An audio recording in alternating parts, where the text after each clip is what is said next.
রহমতুল্লাহি ওয়া বারাকাতুহু। نحمده ونصلي على رسوله الكريم أما بعد فأعوذ بالله من الشيطان الرجيم بسم الله الرحمن الرحيم الحمد لله رب العالمين والعاقبة للمتقين والصلاة والسلام على سيد الأنبياء المرسلين وعلى آله وصحبه أجمعين أما بعد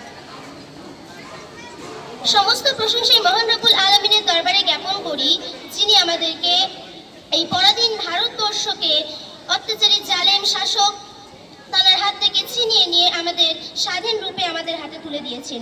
তারপর লক্ষ কোটি দরুদ ও সালাম মহানবী করিম সাল্লাল্লাহু আলাইহি ওয়াসাল্লামের শানে। সমস্ত জাতি ধর্ম বর্ণ নির্বিশেষে সকলকে জানাই আমার আন্তরিক ভালোবাসা, শুভেচ্ছা ও শ্রদ্ধা। প্রিয় সাথীগণ, আমরা সকলেই জানি আজ থেকে প্রায় ৮০ বছর পূর্বে এই ভারতবর্ষ ছিল অত্যাচার জালেম শাসকের অধীনে। ইস্ট ইন্ডিয়া কোম্পানির ইস্যু করে ব্যবসার অনুমতি নিয়ে তারা ভারতবর্ষে এসেছিল, কিন্তু তাদের উদ্দেশ্য ছিল ব্যবসা করা নয়, বরং তাদের উদ্দেশ্য ছিল এই ভারতবর্ষের ধন দৌলত টাকা পয়সাকে লুণ্ঠন করে শোষণ করে নিজেদের দেশে নিয়ে যাওয়া। সুতরাং তারা নিজেদের উদ্দেশ্যের দিকে অগ্রসর হতে লাগলো।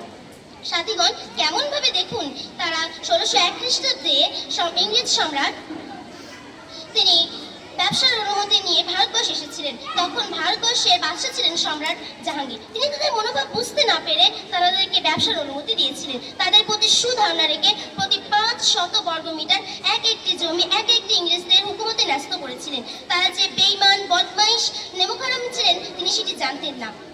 তারা শুরু করে দিল ভারতবর্ষকে নিজেদের আয়ত্তে নিয়ে নেওয়া। এভাবে তারপরে তারা ১৭১৭ খ্রিস্টাব্দে মাইসুর নামক একটি স্থানকে নিজেদের আয়ত্ত করে নিয়েছিল। ১৭৪০ খ্রিস্টাব্দে আর ১৭৫৭ খ্রিস্টাব্দে নবাব সিরাজউদ্দৌলাকে পরাজয় করে তারা অধিক শক্তির অধিকারী হয়েছিলেন।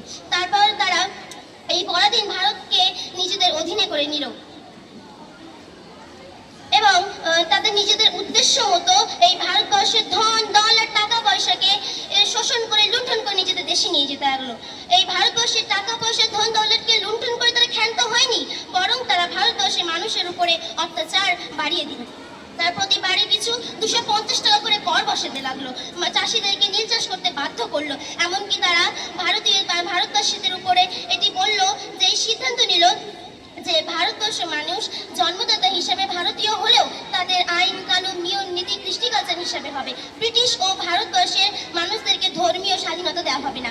এই চ্যালেঞ্জের মোকাবিলা করতে বিশ্ববিখ্যাত পণ্ডিত দার্শনিক ভারত গুরু হযরত মাওলানা শাহ ওলিউল্লাহ রহমতুল্লাহ আলাইহি, তিনি তার সুযোগ্য পুত্র শাহ আব্দুল আজিজ দেহলাভী রহমতুল্লাহ আলাইহি, তিনি ভারতবর্ষের সাম্রাজ্য ব্রিটিশের বিরুদ্ধে তিনি ফতোয়া জারি করেছিলেন। সেই ফতোয়াকে তারা বাজেয়াপ্ত করে এবং শাহ ওলিউল্লাহ এই দেখে তিনি তারপর আবার বলেন যে আমরা পরাধীন হলাম, আমরা পরাধীন ভারতের বিরুদ্ধে আমরা স্বাধীনতার উদ্দেশ্যে জিহাদ করা নৈতিক এবং ধর্মনৈতিক কর্তব্য।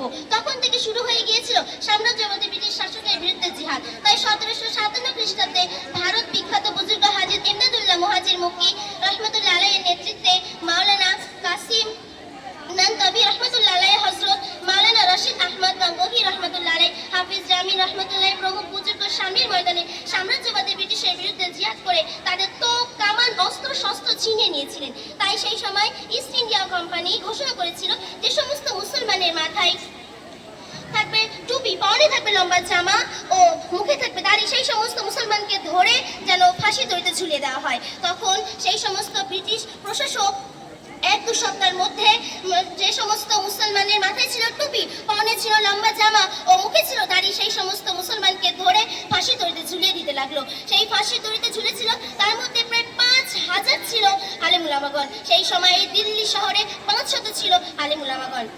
এই সমস্ত নির্যাতন অন্যায় অবিচারকে সামনে রেখে মাওলানা ফজলে হক খায়রাবাদী তিনি ব্রিটিশের বিরুদ্ধে জিহাদ ঘোষণা করেছিলেন এবং একাধিক পুস্তক লিখেছিলেন। সেই সমস্ত পুস্তকগুলোকে ব্রিটিশ সাম্রাজ্যবাদী বাজেয়াপ্ত করেছিলেন এবং তাকে সেলুলের একটি জেলে সশ্রম কারাদণ্ডে দণ্ডিত করা হয়। তিনি লেখার বাদশা ছিলেন, তাও তিনি সেখানে লিখবেন সেরকম খাতা কলম না পেয়ে জেলের বাংকারে বসে তিনি এই সাম্রাজ্যবাদী ব্রিটিশের বিরুদ্ধে বিপ্লবীদের উদ্দেশ্যে একটা সূরাতুল হিন্দিয়া নামক একটি পুস্তক রচনা করেছিলেন এবং সেটি একটি জেল থেকে একটি মুক্তি পেয়েছিলেন। তারা নিজের এলাকার একটা চেনাশোনা ব্যক্তি, তার মাধ্যমে সেই পুস্তকটা নিজের পুত্রের কাছে পাঠিয়ে দেয়। তার পুত্র সেই পুস্তকটি গ্রহণ করে এবং সেটিকে অনুবাদ করার পর জনগণের মাঝে সেটিকে ছড়িয়ে দেয়।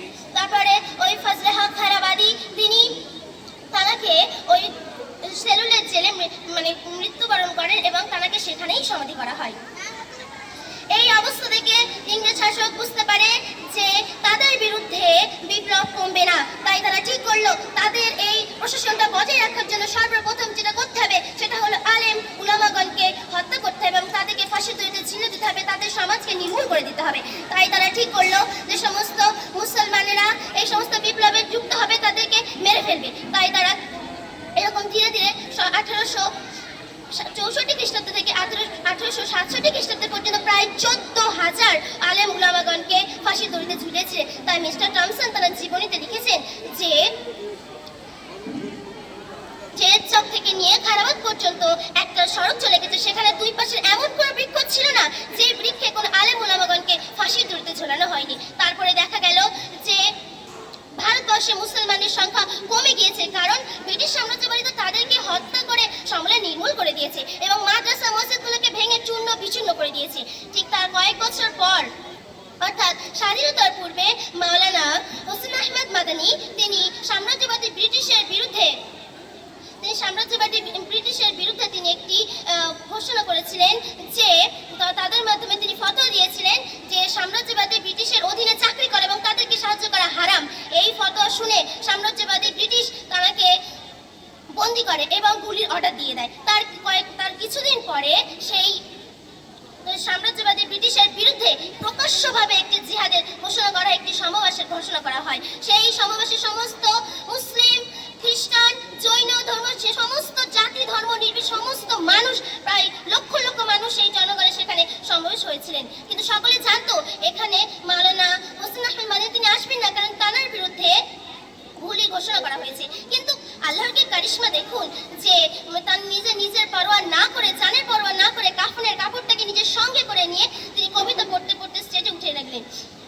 তিনি যে কবিতাটি পড়েছিলেন যে লিয়ে ফিরতা হ্যায় বুলবুল চুंच में लेकर शहीद नाज की तुरबत कहाँ है, अंग्रेज को खत्म करके कहाँ खिलौना समझकर मुझे बर्बाद ना कर, हम भी किसी के बनाए हुए हैं। তাই হোসেন আহমেদ মাদানী তানাকে দেখে সকলে আশ্চর্যিত হয়ে গেল এবং চতুর্দিক দিয়ে ওই ইংরেজ শাসকরা তানার প্রতি গুলি নিক্ষেপ করতে শুরু করলো। কিন্তু আল্লাহর দয়ায়, আল্লাহর অনুগ্রহে একটাও গুলি তাকে স্পর্শ করতে পারলো না।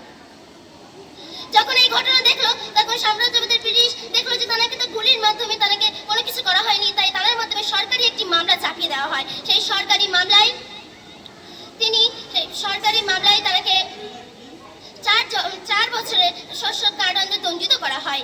তো তারপর থেকে সমস্ত জাতি, সমস্ত ধর্মের মানুষেরা নিজেদের বুকের টাটকা তরতাজা রক্তকে ভারতবর্ষের মাটিতে দিয়ে নিজেদের জানের পরোয়া না করে সেই ভারতবর্ষের মাটিকে রক্তে রক্তাক্ত করে এই পরাধীন ভারতের স্বাধীনতার পতাকা উত্তোলন করেছিলেন।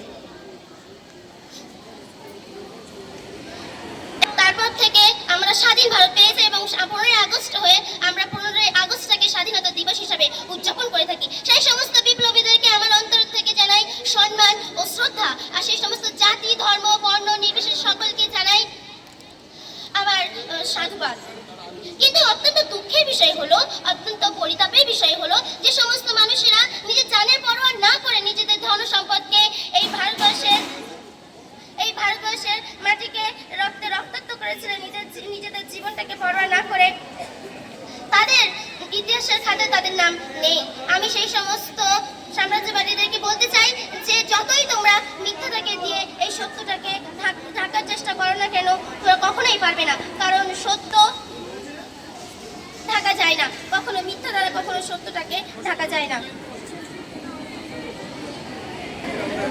তারপরে যে এরকম করে করে অনেক মুসলমান মৃত্যুবরণ করলো। তা এরকম এর আগে প্রায় 14,000 বছর পূর্বে নবী সাল্লাল্লাহু আলাইহি ওয়াসাল্লাম বলেছিলেন আল হাক্কু নূরুন আল কুফরু বাতিলুন বাতিলুন বাতিলুন আল কুফরু বিজুলমা, যে সত্য হলো দিবালোকের ন্যায় আর মিথ্যা হলো অন্ধকার অমানুষের ন্যায়। সত্য যদি দিবালোকের ন্যায় হয়ে থাকে, দিবালোক তো অন্ধকারকে গ্রাস করতে পারে, কিন্তু অন্ধকার তো দিবালোককে গ্রাস করতে পারে না। এখন আমরা এটা চ্যালেঞ্জ দিয়ে বলতে পারি যে এই সময়েও যদি আমাদের এখানে যদি কোনো অত্যাচারী শাসক এসে আমাদের হাত থেকে আমাদের মাতৃভূমিকে ছিনিয়ে নিতে চায়, তাহলে আমরা নিজেদের বুকে রক্ত টাটকা রক্ত দিয়ে এই ভারতবর্ষের মাটিকে রক্তাক্ত করে দেবো, তাও আমরা আমাদের মাতৃভূমিকে ছিনিয়ে নিতে দেবো না। তো আমরা যে এই দেশটাকে নিজেদের রক্ত দিয়ে যেন আমরা এই দেশটাকে বাঁচাতে পারি, এবং যেন আমার যদি পরবর্তীতে কখনো এই মাটিকে যদি নিংড়ানো হয়, তাহলে যেন আমাদের রক্তটা এই মাটি থেকে যেন টপকে টপকে পড়ে। এই বলে আমার সংক্ষিপ্ত বক্তব্য দিতে পারলাম। আলহামদুলিল্লাহি রাব্বিল আলামিন। আসসালামু আলাইকুম।